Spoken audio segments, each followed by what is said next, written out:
एक मुझे चौपाई अभी स्मरण में नहीं आ रही, मैंने सुना था। आपतकाल परखिए चारी, धीरज, धर्म, मित्र और नारी। पैसा के समय तो कोई भी पत्नी कहेगी अरे आपसे अच्छा तो कोई है ही नहीं, आप तो मेरे बहुत अच्छे हो।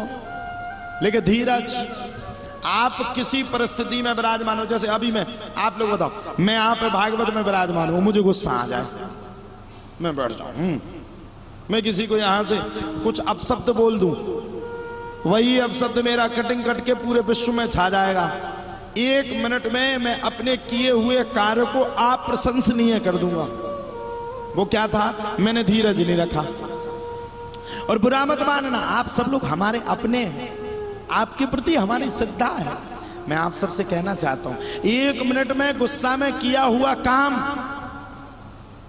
जिंदगी भर आपको पछताने के लिए छोड़ करके जाता है साहब।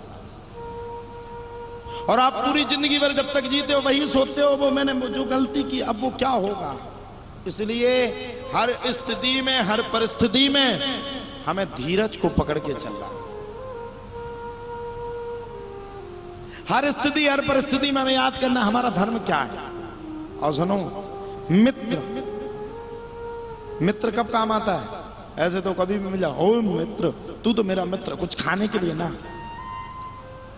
धीरज, धर्म, मित्र। मित्र को हमें किस स्थिति परिस्थिति में मानना चाहिए? ऐसे तो मित्रता कोई भी किसी से कर ले, क्या होता मित्रता करने से? मित्र और नारी, नारी को भी हमें आपतकाल परखिए चारी। इसलिए भैया इन चार चीजों का हमेशा आप लोग ध्यान रखो। इन चारों चीजों से ही आपका जीवन बदलने वाला है।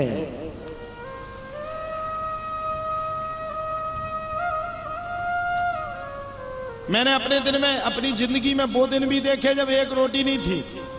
मैंने वो दिन भी देखे जब मैं एक टूटी गाड़ी से चलता था। आज मैंने वो भी दिन देखे कि मुझ पर प्रवीण बजाज जी ने, कटनी वालों की, इतना बड़ा स्नेह जुड़ा, उन्होंने मुझे चलने के लिए गाड़ी दी। आज वहां से चल करके मैंने ये भी दिन देखा कि आप सब लोग बैठ करके रोहिणी के जापानी पार्क में हमारी कथा को सुन रहे हो। एक समय वो था, मैं आपको झूठ नहीं कहूंगा, जब मैं अपने गांव में कथा सुनाता था तो आसपास के लोग हंसी उड़ाया करते थे, ये भागवत करेंगे, कहां तक करेंगे, कैसे कर पाएंगे। लेकिन मैंने अपने हौसला रख, हौसला कर फैसला, तुझे वक्त बदलना है। अगर वक्त बदलने की चाहत आप में होगी ना तो आप इतनी ऊंचाई को पा जाओगे कि नीचे देखने वाले देखते ही रह जाएंगे। और जब आप ऊंचाई पर चले जाओगे ना तो आदमी ऐसे ही देखेगा तुम्हें, और ज्यादा देखेगा तो उसकी गर्दन की नस खराब हो जाएगी। आप ऊंचाई पे जाओगे, मैंने ये भी देखा, आपसे झूठ नहीं कहूंगा, जितने हमें बाधा देके गए, हो गुरु जी तुम्हारे साथ अपने प्राण दे देंगे, जब तक तो वो रहे, जब तक उनका काम बनता रहा। और जिस दिन काम सटा, गुरु जी के सबसे पहले विरोध में वो ही खड़े हो गए। मैंने उन विरोधियों से भी कुछ नहीं कहा। आज भी जब मैं सुबह उठता हूं तो मेरे पास नोटिफिकेशन आते हैं, मेरे खिलाफ में 100 पोस्ट डलती है। अब आप लोग बताओ, मैं 100 पोस्ट के चक्कर में पड़ जाऊं और जापानी पार्क की कथा में मैं टेंशन में बैठ जाऊं तो वो चाह ही रहे कि मैं टेंशन में बैठ के कथा करूं।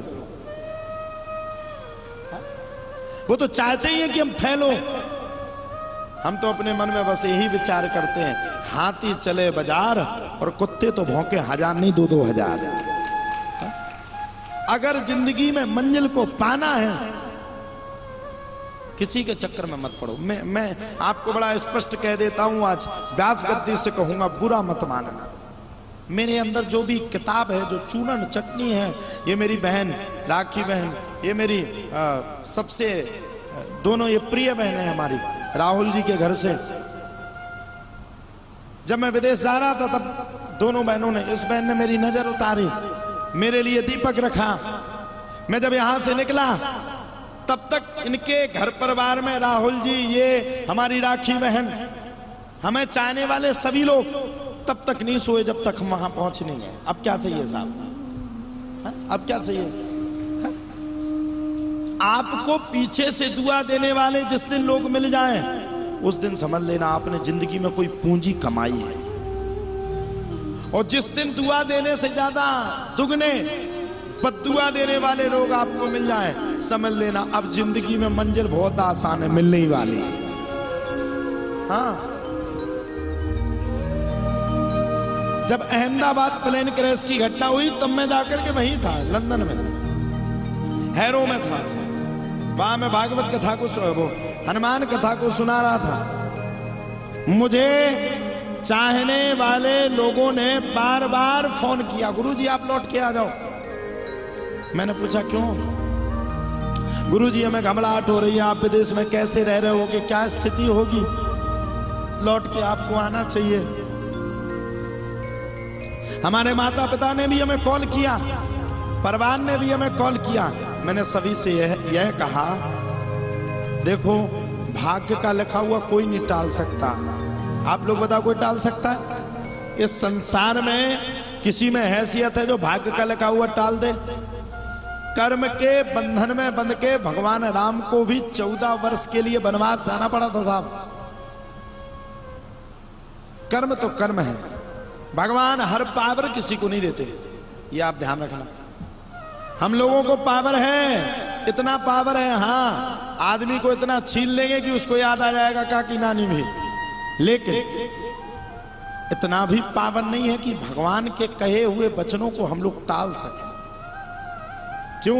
वो मालिक है, हम तो उसके नौकर बन के यहां पर सिर्फ काम कर रहे हैं। तो आपके जीवन में दुआ महत्वपूर्ण है। जिंदगी में जब तक आप जी रहे हो, जब तक आपके जीवन में दुआ नहीं है, तब तक आप जीवन अच्छे से नहीं जी सकते हो साहब। मैंने तो सब कुछ देखा, इसीलिए मैं आपसे कहता हूं दुआ को रखो सेपरेट और जीवन में जियो तो अपमान से मत जियो। हाँ, कितने दिन चला लोगे अपमान की पूंजी? पता चला आपके पास 100 करोड़ है, कंपनी में घाटा लगा 1000 करोड़ का, 900 करोड़ के माइनस में आ गए। अभी तो घूम रहे थे कि 100 करोड़ है। शाम को जब लौट के आया धर्मपत्नी ने पूछा टेंशन में क्यों? बोले वो 100 करोड़ तो गए सो गए, 900 करोड़ माइनस हो गए। हाँ? भगवान 1 मिनट में कब पत्ता को पलट दे और कब आपकी जिंदगी बदनसीबी में आ जाए कोई पता नहीं है। इसलिए हर परिस्थिति, हर स्थिति में माई बाप जुड़े रहो, जुड़े रहो। जिस देश में रहो, जिस भेष में रहो, राधा रमन राधा रमन राधा रमन कहते रहो, कहते रहो। वो आपके साथ है, आपकी परिस्थिति में आपके साथ है।